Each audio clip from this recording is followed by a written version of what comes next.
Yes. But with God's help, Yes. all things are possible. Yes, sir. Okay, all right. Take care of yourself. Yes. Yes, that was Mr. Richard Azan. Yes. And he is the PNP candidate up in that northwestern Clarendon constituency. Yes. He is the, well, he has been the candidate up there for a long time, right? He has, I know that he won that seat already, and he lost it. And as you heard him there, that he's now trying to regain it. Let us see what is going to happen with that, because this election is going to be an interesting election. Yeah, it's going to be an interesting one, because you look at the police, the PNP will need to win 18 seats. Yes. 18. That is where they must start. They have to win 18 if they want to take retake the government. Yes. Now, like earlier on when we spoke with Chairman for Life, Bobby Pickersgill, and he said that that is something that they have done before, so they will do it again. Right? But it is not going to be an easy task. No, it is not going to be an easy task at all, because remember that they are the government. The JLP is the government. Yes. And they have a lot of resources that they can use to as election goodies. So it is not going to be a walkover. It is not going to be a walkover at all. So let us see what is going to happen. Yes. To find out how, as I said, they are going to take back this situation. Well, as we said to you, during the discussion on workers' time, yes, you see the need for the collaboration with the trade unions, because as one of the participants pointed out, that the hotel tourism is a Caribbean feature. In the Caribbean, we are strong on tourism, right? And most of our Caribbean islands, tourism is part of it. We have the weather, we have the facilities, we have the people. So Jamaica is not the only country where you have tourism, right? But it is probably one of the few countries where the workers are not unionized. And therefore, you heard what happened, that the following the unrest, the workers returned to work, but there's still a grievance at the workplace. Yes, workers are being discriminated against. So something has to be done to address this issue before the workers take to the streets again. Let us see what is going to happen. And that is where we think the trade unions need to step up their activities to get the workers unionized, to get some stability, so the workers, the rights of the workers can be protected. Let us hope that that is dealt with as fast as possible. Yes. So let us go for a break. This is Rebel Radio.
Professionals and contractors, this is the sale for you. Lumber, steel, dress and form ply, water tanks, pumps, PVC pipes and fittings, toilets, bathtubs, vanities and basins, windows, paint, doors, floor and wall tiles, thin sets and grout. Up to 20% off selected items. 195 Hagleyburg Road. Telephone 923-4560. New budget supplies. Always the best prices.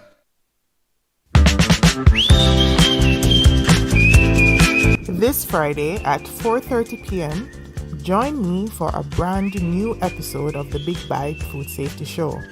We're diving into an important conversation about the legacy of colonialism and its impact on our nutrition today. From the rise of processed foods to the challenges of balancing traditional diets with modern eating habits, we're exploring how history still shapes what we eat and how we feed our children. Did you know that Caribbean children face rising rates of obesity while also suffering from malnutrition? We're bringing you solutions like government programs, local food initiatives, and tips on integrating nutrient-rich foods into your family's diet. Let's take a bite.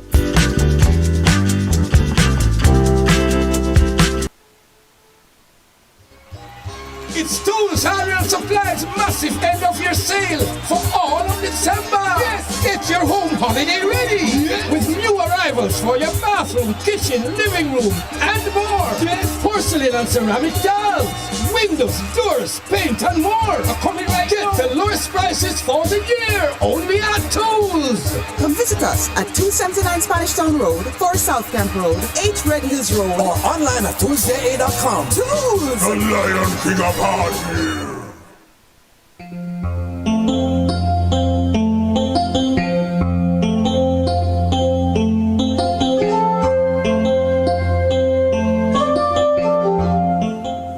Welcome back to Rebel Radio. Yes, we are going over to St. James now. Yes, and we are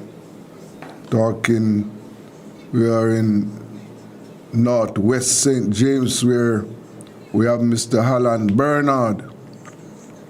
He's the man who is working towards unseating the Minister of National Security, Dr. Herbert Chang. Mr. Bernard, good afternoon to you, sir. Good afternoon, dear listeners. Thank you for having me. And yes, sir, what is happening in the tourist city? Well, Montego Bay is okay. Northwest St. James, in particular, though, comprise of a piece of Montego Bay and a number of communities, is on the cusp of making a change. I want to put it that way. Yes. I think time has come, and based on the incumbent 20 going to 23 years now, in office, and his track record that he has left behind, I think the electorate is now ready to make that change. Okay. Yes, I see.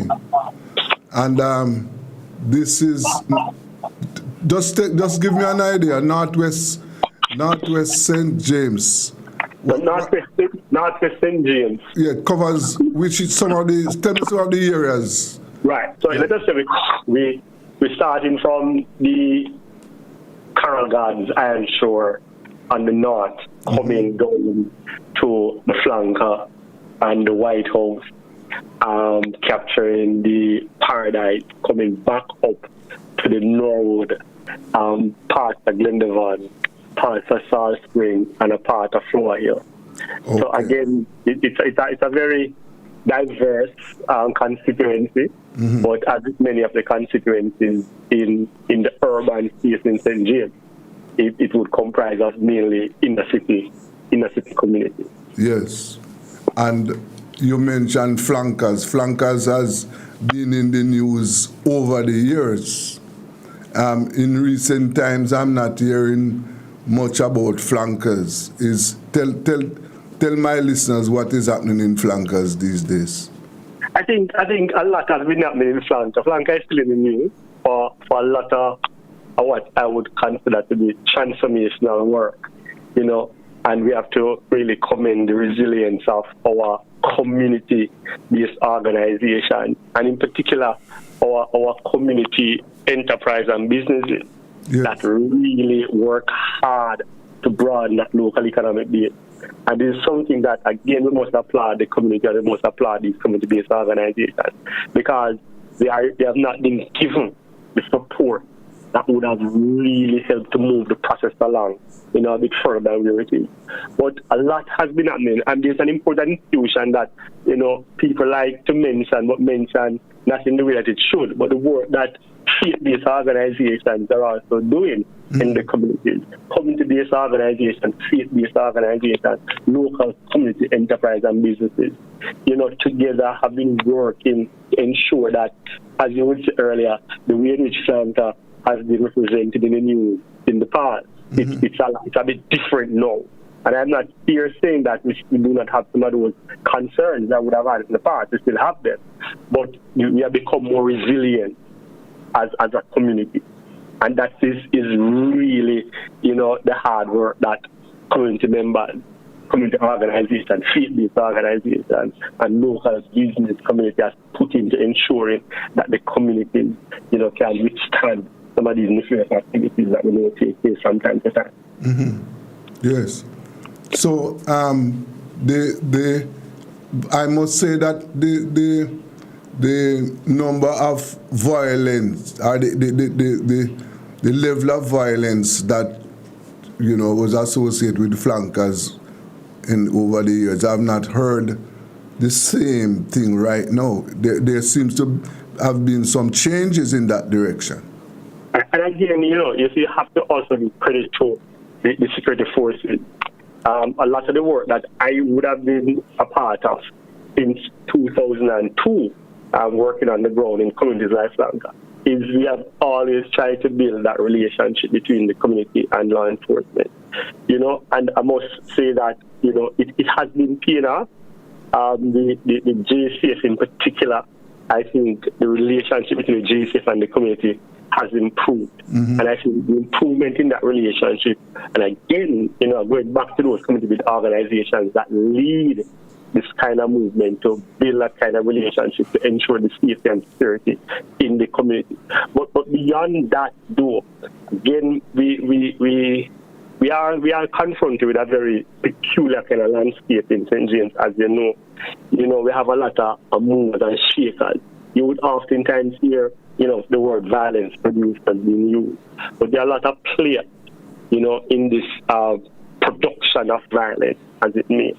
But one of the things that we are going to attribute to the work on the ground in the communities, some of this work we have been doing for a number of years now, is the realization that we have to begin to focus a lot more on the youngsters who are coming up, trying to ensure that the level of engagement, that positive youth engagement that they so long for, it's not, you know, it's not a relic. We bring it back.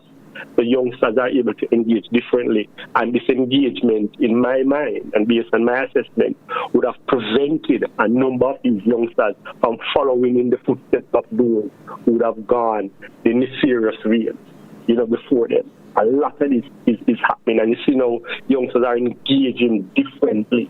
And we try to do that across not only flanks, but across the length and breadth of Northwest St. James, in the North community, in the South Spring community, in the Glendevon area. A lot of these activities are happening. Sport and entertainment and culture are two of the main drivers in this regard. You know, one of the things I'll give an example of a football competition that we did in the Providence Heights community, a section of the flanker community.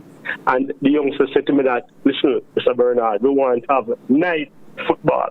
And I was saying, why night? They were saying, because many of us now work, you know, we do our own thing in the day. Meaning we go to our 9 to 5, or some of them are self-employed, and we only have the night to play the ball. I was quite taken aback. You know, that you find now, even though they are engaging in some meaningful activities, gainfully employed, self-employment, etc., they still want that kind of positive engagement. And so a lot of the football competitions across the constituency now, they are night competitions. They play in the evening. And I think, in my estimation, again, that I'm being very, very, very, very just basic in the analysis now. You know, they come in the evening, they play football, they're tired, them go to bed. You know, there's not much more time left in the day for them to be distracted with other activities, if you understand what I'm saying. Yes. But a lot of that has been taking place now in Northwest St. James.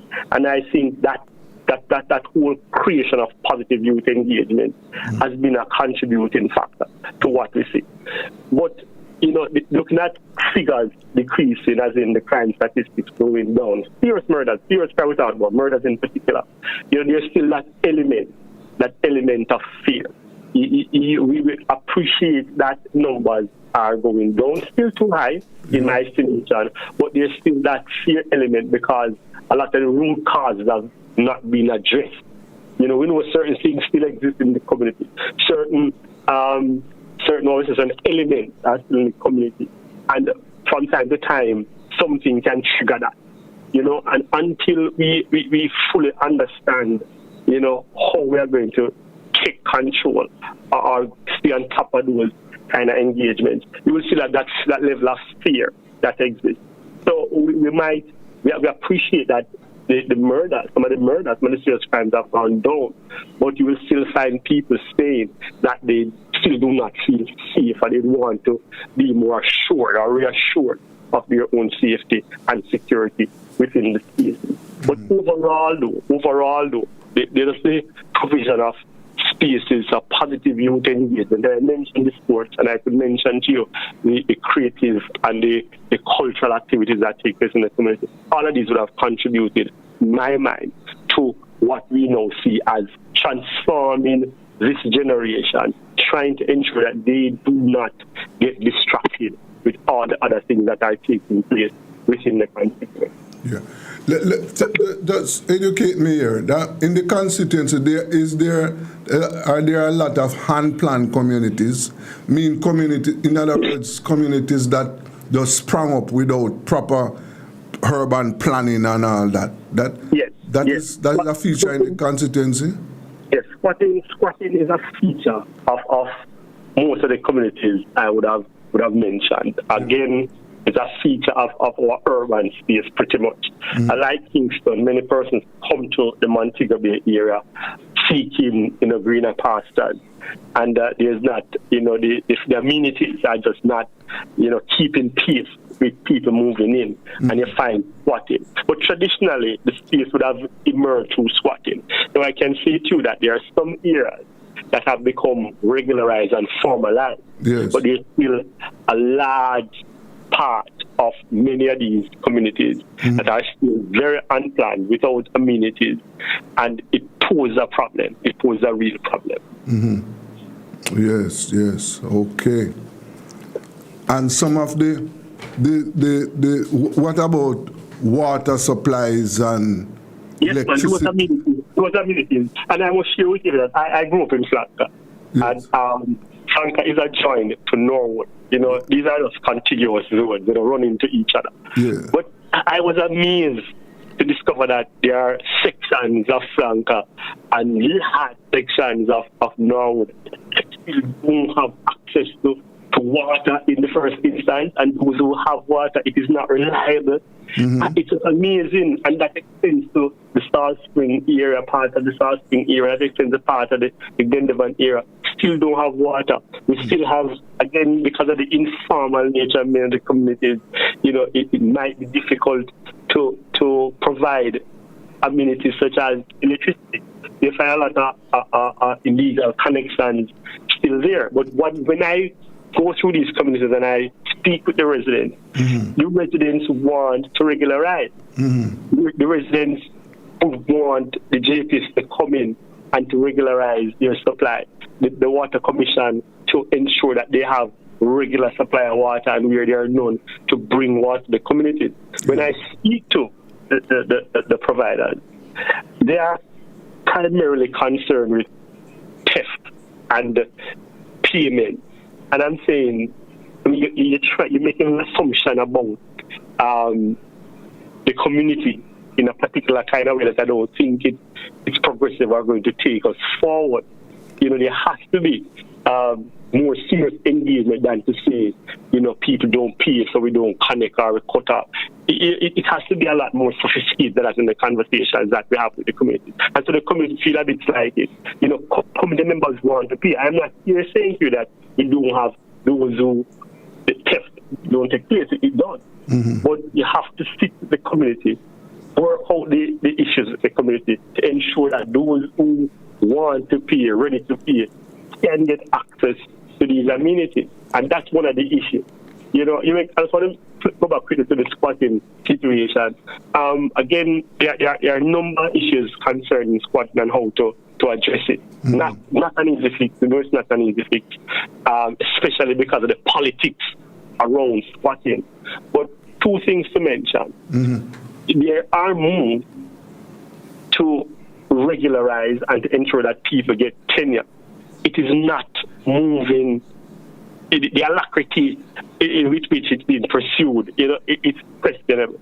The second thing, though, has to do with, persons who have been living on land for years, and want to regularize, but in another way, the adverse possession, and that again it makes it very difficult for persons to meet. You have people living on land for 30 odd years, 40 odd years, and would be within their right, prescriptive right, maybe, to adversely acquire the land. And the process itself is such a tedious and difficult one.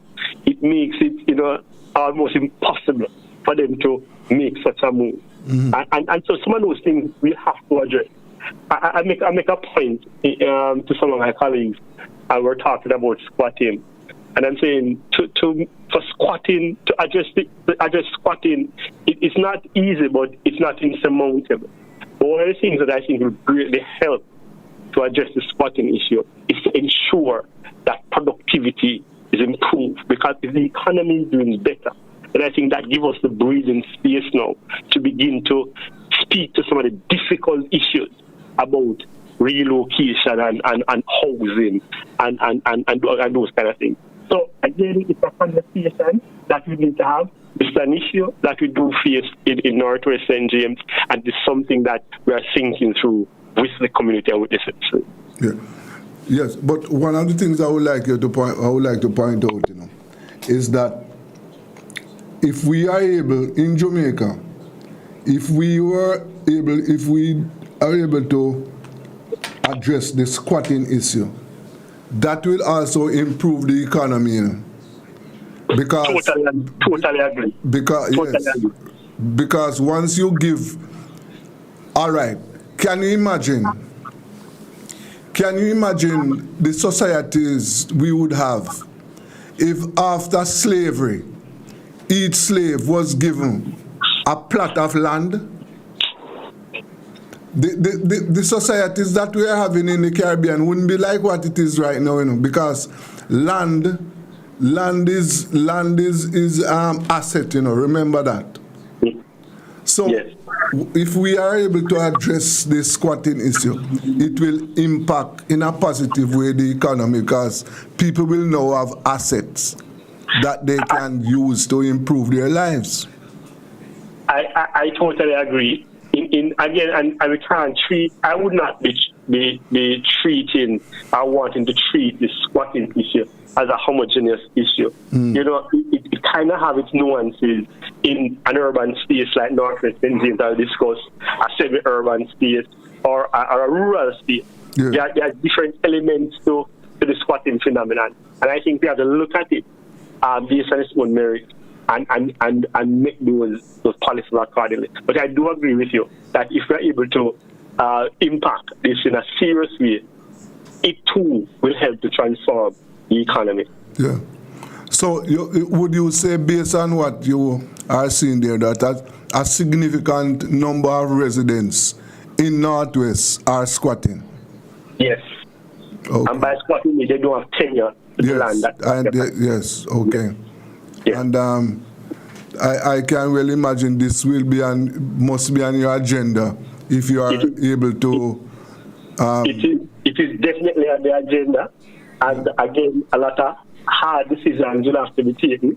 And my approach has always been those must be taken in conjunction with the citizens and the communities, because they too must have a say in the direction that this process goes. Again, it's not the easiest issue to deal with.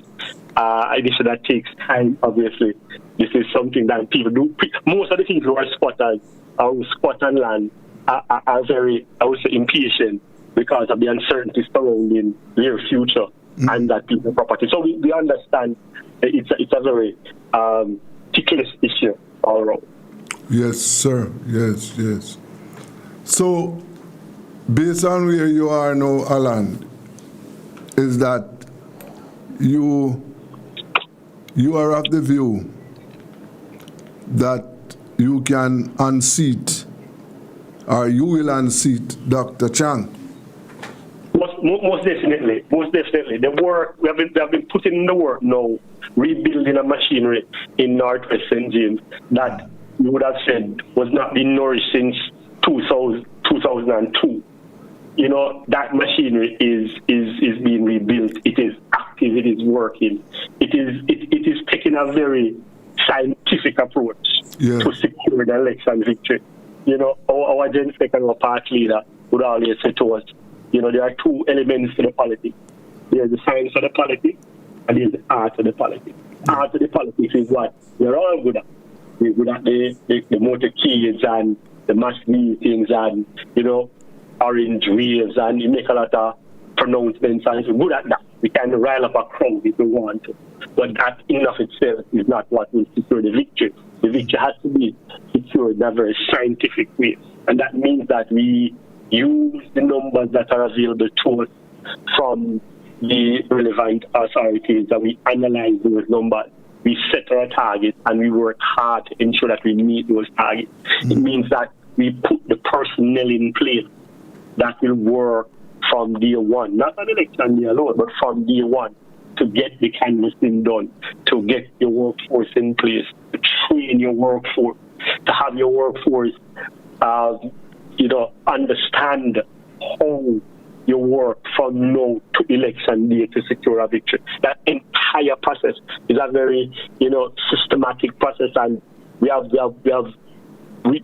already started that process right across the country, to be frank. But in Northwest Benjamin, we have doubled our efforts to ensure that what we didn't have in place before, we have in place for the take us across that finish line.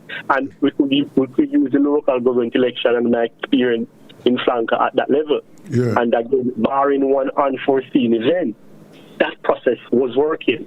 Yeah. That science was working. We had our numbers, we analyzed our numbers, we set our targets, we identified our workforce, we trained our workforce, and we went out on election day and we executed. And barring that one unforeseen event, everything went through the window. We are now prepared for such an unforeseen event. And so and at that time I would consider myself to be very, very, very, I was a novice at the highest level. I'm still a political novice, I won't dispute that, but I've learned so much from that experience. And with the work that has gone into the constituency now, and based on the numbers that we have, we're looking from a JLP 7,482 2007, and they could have only secured 6,161 in 2020. They're seeing them losing out a number of votes. It means the support is just no longer there. We are looking at a space now where our party is looking well in the polls. Our machinery is being cranked up. And we have some other strategies that I won't mention now. But to say to you that if there was ever a time to secure victory in Northwest Indian, it is now. And we are working hard at ensuring that this happens from next general election. Okay, sir. Well, we will keep in touch here at Rebel Radio to see what is happening on the ground over there. And you will hear a lot more. Looking forward to coming back. Yes, sir. And having more conversation with you on the progress and to help to reassure you and your listeners that Northwest Benjamin is looking good in the PNP column. Okay. Thank you very much for your time. Thanks for having me, and thanks to listeners. Okay. Good. Yes, that was Mr. Holland Bernard, and he's the PNP candidate in North West St. James. But I learned some things that I didn't know. You see, that issue where the squatting issue, that's a very serious issue in Jamaica. Very serious. And we would like to hear,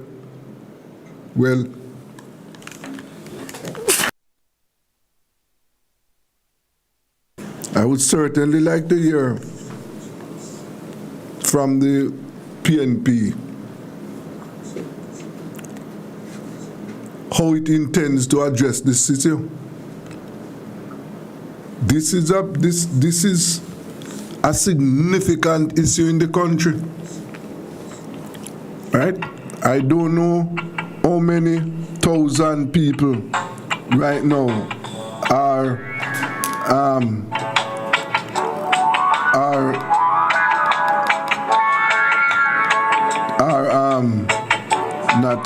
squatting.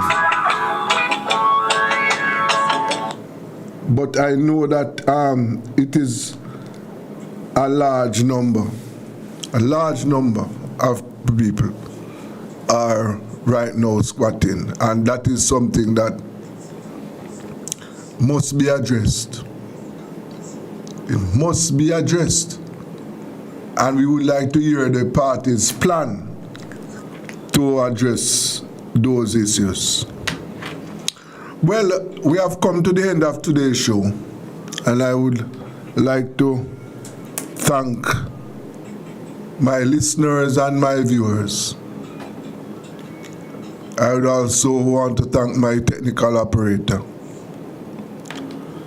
And as usual at Rebel Radio, we are urging drivers, riders, and pedestrians to be careful on our roads. Well, you heard me earlier on. The official numbers, 34 murders in 11 days. So we have started the year worse than how we started last year as far as murders is concerned. And remember that we had 1,139 murders last year and a 19% reduction. So yes, we are on the right path. We have to continue. So remain safe. And until Wednesday, this is Rebel Radio and I'm Desmond Richards.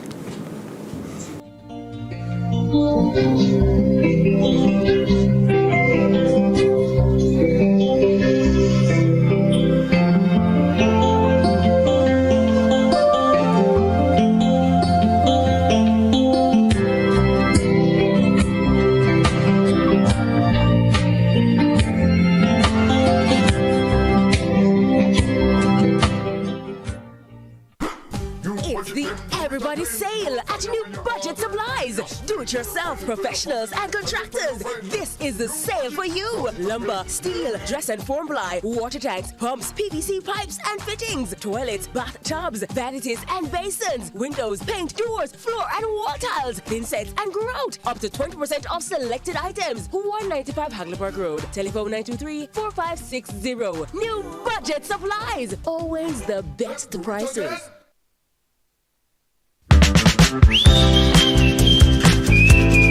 This Friday at 4:30 p.m., join me for a brand new episode of the Big Bite Food Safety Show. We're diving into an important conversation about the legacy of colonialism and its impact on our nutrition today. From the rise of processed foods to the challenges of balancing traditional diets with modern eating habits, we're exploring how history still shapes what we eat and how we feed our children.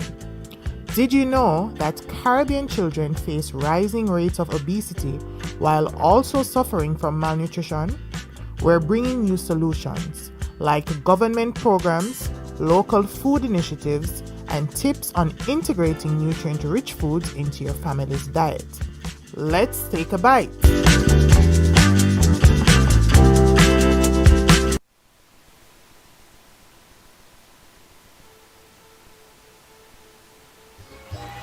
It's Tools, Hardware and Supplies massive end of year sale for all of December. Get your home holiday ready with new arrivals for your bathroom, kitchen, living room, and more. Porcelain and ceramic tiles, windows, doors, paint, and more are coming right now. Get the lowest prices for the year only at Tools. Come visit us at 279 Spanish Town Road, 4 South Camp Road, 8 Red Hills Road, or online at toolsja.com. Tools!